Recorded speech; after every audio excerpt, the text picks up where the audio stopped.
Good morning students. आज की video lecture में हम पढ़ने जा रहे हैं क्लास एंथोसिरोटॉप्सिडा। इससे पूर्व में हमने हिपैटिकॉप्सिडा के अंतर्गत पढ़ा मेंबर रिक्शिया एवं मार्केंशिया। आइए पढ़ते हैं एंथोसिरोटॉप्सिडा के मुख्य लक्षणों के बारे में। यह ब्रायोफाइट्स का एक स्मॉल ग्रुप है जिसमें 6 जेनरा पाए जाते हैं और करीब 300 के अराउंड स्पीशीज पाई जाती हैं। मेंबर्स टेम्परेट और ट्रॉपिकल रीजन्स में पाए जाते हैं, यानी कि वर्ल्ड के टेम्परेट और ट्रॉपिकल रीजन्स के अंदर पाए जाते हैं। प्लांट कैसा होता है?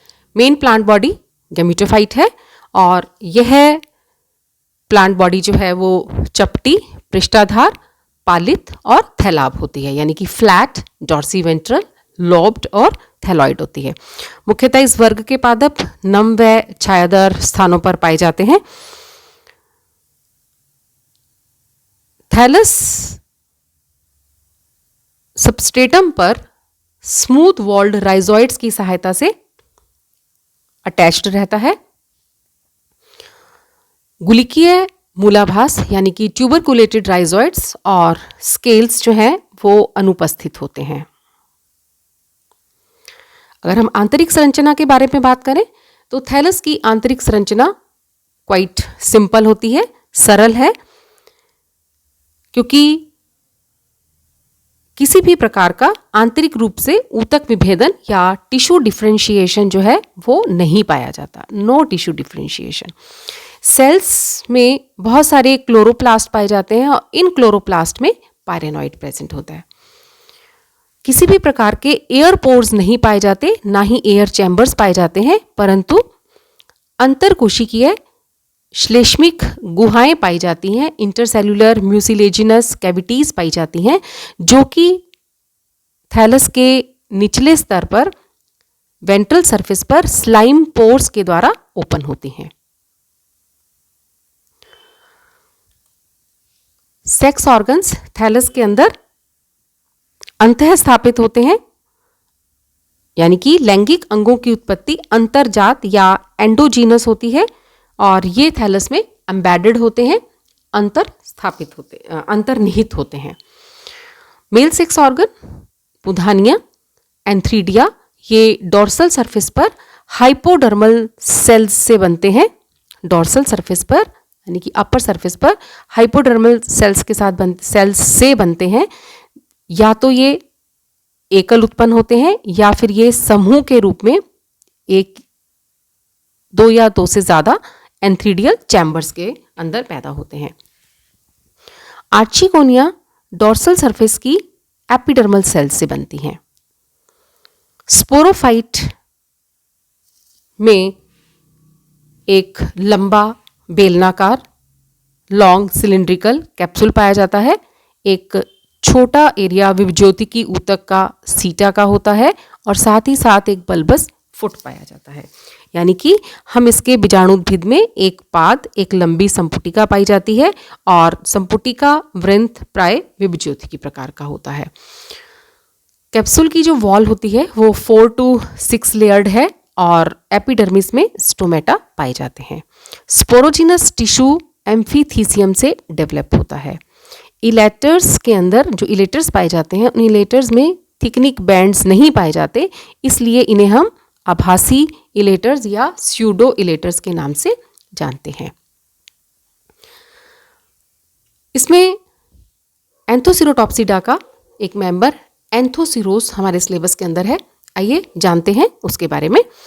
एंथोसिरोस का सिस्टमेटिक पोजीशन है ब्रायोफाइटा, एंथोसिरोटॉप्सिडा, ऑर्डर एंथोसिरोटेल्स, फैमिली एंथोसिरोटेसी और मेंबर है एंथोसिरोस।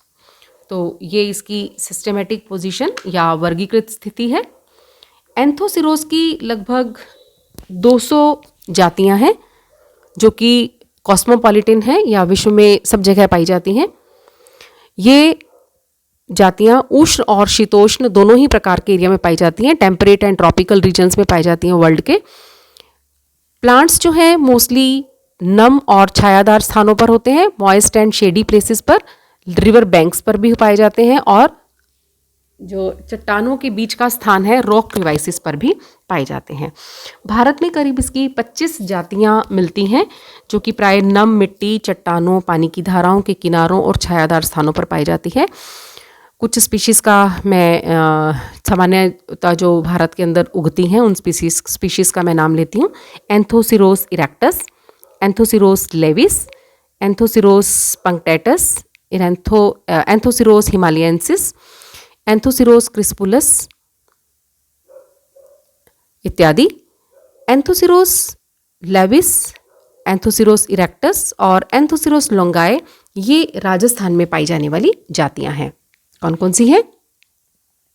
एंथोसिरोस लोंगाए,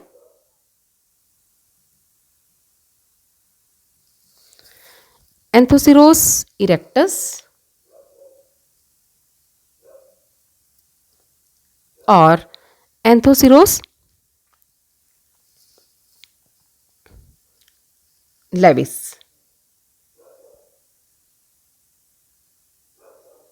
ये स्मॉल एल है। ये तीनों जातियां जो हैं ये हमारे राजस्थान में पाई जाती हैं। एंथोस्पिरोस मुख्यतः समूह या गुच्छों में उगता है।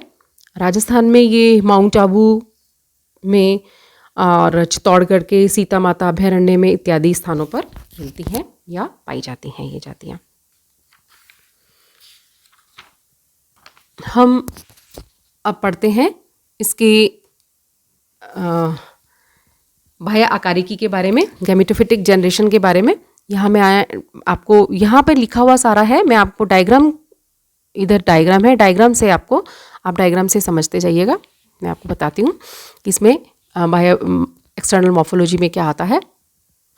गैमेटोफिटिक प्लांट जो है वो डार्क ग्रीन कलर का होता है, गहरा हरा, प्रोस्ट्रेट यानी कि शयान, और डोर्सी वेंट्रल या जो है वो पृष्ठाधारी होता है। थैलस स्पंजी और अग्रभाग से लोब्ड होता है। ये देखिए, ये लोब्स हैं, ये आपको लोब्स नजर आ रही हैं। तो थैलस के ऊपर, ये थैलस है, थैलस के ऊपर राउंड, ये देखिए थैलस के ऊपर ब्लू ग्रीन एल्गी के गोलाकार पैचेस पाए जाते हैं, जिनमें नॉस्टॉक की कॉलोनीज पाई जाती हैं, एम्बेडेड होती हैं। डिफाइंड मिडरिब नहीं होती है। वेंट्रल सरफेस पे यूनिसेल्यूलर राइजोइड्स पाए जाते हैं, ये वेंट्रल सरफेस है। वेंट्रल सरफेस पे यूनिसेल्यूलर स्मूथ वॉल्ड राइजोइड्स पाए जाते हैं मीडियन लाइन के आसपास। हमने पहले पढ़ा कि ट्यूबरकुलेटेड राइजोइड्स और स्केल्स जो हैं वो अनुपस्थित होते हैं। एंथोसिरोस लेविस में जो डोर्सल सरफेस होती है वो स्मूथ होती है, जबकि एंथोसिरोस फ्यूजिफॉर्मिस के अंदर ये जो डोर्सल सरफेस है वो रफ होती है। मैच्योर थैलाई में इरेक्ट, इलोंगेटेड और सिलिंड्रिकल स्पोरोफाइट्स पाए जाते हैं। ये दीज ऑल आर स्पोरोफाइट्स। ये इरेक्ट भी है, सिलिंड्रिकल भी है और इलोंगेटेड भी है। These are sporophytes. ठीक है, ये स्पोरोफाइट्स पाए जाते हैं। Now internal structure. Internal structure thallus की बहुत सिंपल होती है। ये आउटलाइन स्ट्रक्चर है, ये एपिडर्मिस है, ये लोअर डर्मिस है, लोअर एपिडर्मिस है, ये स्मूथ वॉल्ड राइजोइड्स हैं, और यहाँ पर ये म्यूसिलेजिनस कैविटीज़ पाई जाती है। अगर हम इंटरनली देखें तो ये सिंपल सी एपिडर्मिस है, ये सेल्स हैं, पैरेन्काइमेटस सेल्स हैं, जिनमें बहुत सारे क्लोरोप्लास्ट पाए जाते हैं, और क्लोरोप्लास्ट में पायरेनॉइड पाया जाता है। बीच बीच में जो इंटरसेल्यूलर स्पेसेस हैं उसमें म्यूसिलेजिनस कैविटीज़ पाई जाती हैं। ये म्यूसिलेजिनस कैविटीज़ लोअर साइड पे, वेंट्रल साइड पे, लोअर एपिडर्मिस की तरफ स्लाइम पोर्स के थ्रू बाहर की तरफ खुलती हैं, और ये स्मूथ वॉल्ड राइजोइड्स पाए जाते हैं। ये देखिए, ये क्लोरोप्लास्ट है, क्लोरोप्लास्ट में पायरेनॉइड पाया जाता है। तो ये मैं आपको इससे पढ़ा के बताती हूँ कि थैलस इंटरनली स्ट्रक्चर जो है वो थैलस की बहुत सिंपल होती है। किसी भी प्रकार का सेलुलर डिफरेंशिएशन जो है वो नहीं पाया जाता। थैलस पैरेन्काइमेटस होता है, क्लोरोप्लास्ट में बहुत सारे पायरेनॉइड्स पाए जाते हैं, और यह एक कैरेक्टरिस्टिक फीचर है क्लास एंथोसिरोटॉप्सिटा का। इंटरसेलुलर म्यूसिलेजिनस कैविटीज पाई जाती हैं जो कि वेंट्रल सरफेस पे narrow slit like slime pores के द्वारा खुलती हैं। म्यूसिलेजिनस कैविटीज में, इन म्यूसिलेजिनस कैविटीज के अंदर नॉस्टॉक की कॉलोनीज पाई जाती हैं जो कि एक ब्लू ग्रीन एल्गी है। थैलस की ग्रोथ एक सिंगल एपिकल सेल या group of marginal meristematic cells से होती है। Now reproduction. एंथोसिरोस में दो विधियों से जनन होता है, एक होता है कायिक जनन और एक होता है लैंगिक जनन। कायिक जनन के ये मेथड्स हैं progressive death and decay of thallus. Thallus के लगातार ग्रो करने से पुराने पार्ट्स जो हैं वो पुराने पार्ट्स जो हैं वो डिके हो जाते हैं, उनका क्षय हो जाता है, जिससे नए थैलस का निर्माण होता है। और ट्यूबर्स का निर्माण गैमी के निर्माण के द्वारा, और जो ग्रोइंग एपाइसिस हैं वो परसिस्टेंट होते हैं जो कि दीर्घस्थायी अग्रस्थों के द्वारा, जो अग्रस्त भाग को छोड़कर, जब अनफेवरेबल कंडीशन आती है तो अग्रस्त भाग को छोड़कर बाकी सभी भाग जो हैं वो नष्ट हो जाते हैं थैलस के, और जो शीर्षस्थ भाग है वो जैसे ही फेवरेबल कंडीशन आती है तो नए प्लांट का निर्माण करता है। कुछ स्पीशीज ऐसी हैं जैसे एंथोसिरोस ग्लैंडुलोसस, इसके अंदर थैलस के किनारों पर गैमा बनते हैं और ये मेन प्लांट बॉडी से टूटकर पृथक होकर नए थैलस का निर्माण करते हैं। ट्यूबर्स में क्या है कि एंथोसिरोस लिवाइस और हेलाए स्पीशीज के अंदर किनारों पर ट्यूबर्स बन जाते हैं, कंद परिवर्तित हो जाते हैं, जिनमें प्रचुर मात्रा के अंदर रिजर्व फूड मटेरियल जो है वो स्टोर हो जाता है, और इनके बाह्य स्तर की जो सेल्स हैं वो सेल वॉल अपेक्षाकृत मोटी, कॉर्की और दृढ़ हो जाती है। ये जो ट्यूबर लाइक स्ट्रक्चर है थैलस के लंबी अवधि तक या अनुकूल परिस्थितियों के आने तक ये बने रहते हैं, और जैसे ही प्रतिकूल परिस्थितियां खत्म होती हैं ये जो है पेरिनेशन का पीरियड कंप्लीट करके नए प्लांट के रूप में फिर से जन्म लेते हैं। तो ये 4 प्रोसेसेस हैं वेजिटेटिव रिप्रोडक्शन के। अपने नेक्स्ट लेक्चर में हम इसके सेक्सुअल रिप्रोडक्शन के बारे में पढ़ेंगे। आज के लिए इतना ही। Thank you.